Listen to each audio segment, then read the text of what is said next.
Thank you, Daniel. For the journalists, the return of Matters Day after 2 years of the lockdown meant a good experience for those that come to worship and work, but it's also a hectic day for us. I've just left the Catholic Matters Shrine and I'm now moving towards the Anglican Matters site to end what I would describe as a long day for me. A day whose planning started way earlier finally arrived, ushering the news teams out to Namugongo. You sit as a group, eh? Yeah, we are ready to run. Before driving through dark streets to the day's news center, where those in charge of still and video cameras could not afford to miss the best shot. Even the previous days, the teams could not relax. In Namugongo, the live broadcast teams had already camped to transmit the day's events. Standing by, Herbert. Standing by. In 5, 4, 3, 2, 1. On air, Herbert. On air, let's go.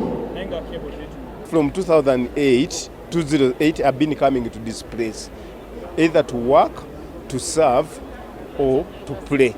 This concert to me is a mirror that the whole world uses to view what is in Namugongo.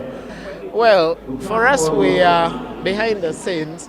Nobody knows that somebody had a sleepless night, somebody did not eat, somebody is passing through a cold. It's exciting because our job is about telling new stories. There are lots of new things to tell the world today. For example, the experience outside the shrines. There's too much excitement. It's like people missed something. I walked around in the night and the sound and the dances and the alcohol, it's just too much excitement. The camera persons were not only looking for their best shots, but also to ensure their equipment would return home intact after having to squeeze through tiny spaces and crowded areas. The online journalists were just as alert. Their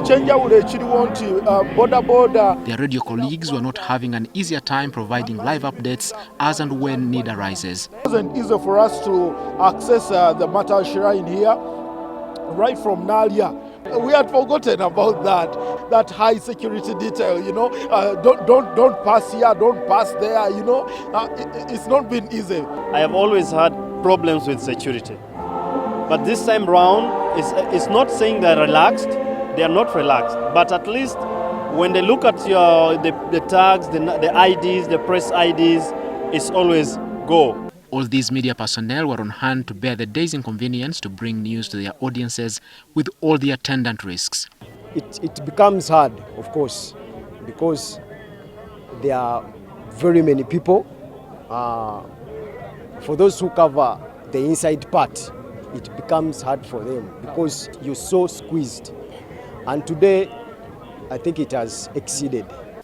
After that, those covering the day's events had to walk a long distance either to connect between the two museums or obtain transportation back to base due to security restrictions to traffic on the roads.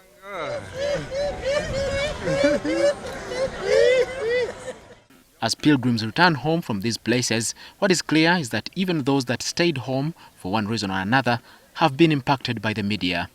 And that wraps up this year's coverage of Matters Day celebrations. Until next year, if nothing happens, from me, Edward Mhumza, and the rest of the NTV reporters, I hand you over to the NTV studios at the Serena Conference Center.